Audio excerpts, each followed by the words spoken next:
સુહૃદ ગોસ્વામીનો મારે પરિચય આપવો છે કે તમારે કોઈ પણ એક્ટરની રેન્જ માપવી હોય ને તો હું તમને ખાલી બે એક્ઝામ્પલ આપું. કાશી રાઘવ નામની ગુજરાતી ફિલ્મ જોવાની, એમાં એક ટ્રક ડ્રાઈવરના ક્લીનર તરીકેનું કેરેક્ટર જોવાનું, ધેન લાલો નામનું કેરેક્ટર જોવાનું, અને લાલો ફિલ્મની અંદર કૃષ્ણનું કેરેક્ટર જોવાનું. તમને એ રેન્જ વર્તાશે. ખૂબ જ સારી રેન્જ ધરાવતા અભિનેતા સુહૃદ ગોસ્વામી. પ્લીઝ સુહૃદ.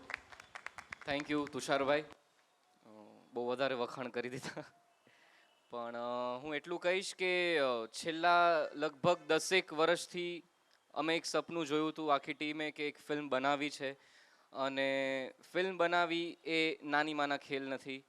અમે લોકોએ સતત મહેનત કરી છે 10 વર્ષ, અને અત્યારે જઈને છેલ્લા 2 વર્ષથી અમે આ ફિલ્મ પર લાગેલા હતા, અને 10 ઓક્ટોબરે ફિલ્મ રિલીઝ થઈ છે, અત્યારે થિયેટર્સમાં છે.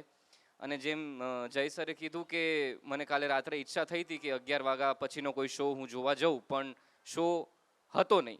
એનું કારણ એ છે કે લોકો ફિલ્મ જોવા નથી જઈ રહ્યા. જેમ રીવાએ કીધું કે બધાની પ્રસ્તુતિ અલગ અલગ હોય છે. કોઈક પોતાનો ભાવ લખે છે, કોઈક એને પેઇન્ટ કરે છે. અમે લોકો એક્ટર્સ છીએ તો અમે એક્ટ કરીએ છીએ. તો અમે લોકોએ આખી એક ફિલ્મ બનાવી છે, જે ફિલ્મ તરીકે અમે એક ભાવ અમે પ્રસ્તુત કર્યો છે. અને આપણું કલ્ચર એવું છે નહીં કે ગુજરાતી ફિલ્મો આવે તો પહેલા જ દિવસે આપણે જોવા જઈએ, કે ગુજરાતી ફિલ્મ આવે તો જોવાની જ, એવું આપણું કલ્ચર નથી. કારણ કે ગુજરાતી અર્બન ફિલ્મો આપણે નામ આપ્યું છે છેલ્લા 10-12 વર્ષથી, જે અભિષેકભાઈ ફિલ્મ બનાવી હતી કેવી રીતે છે ત્યારથી.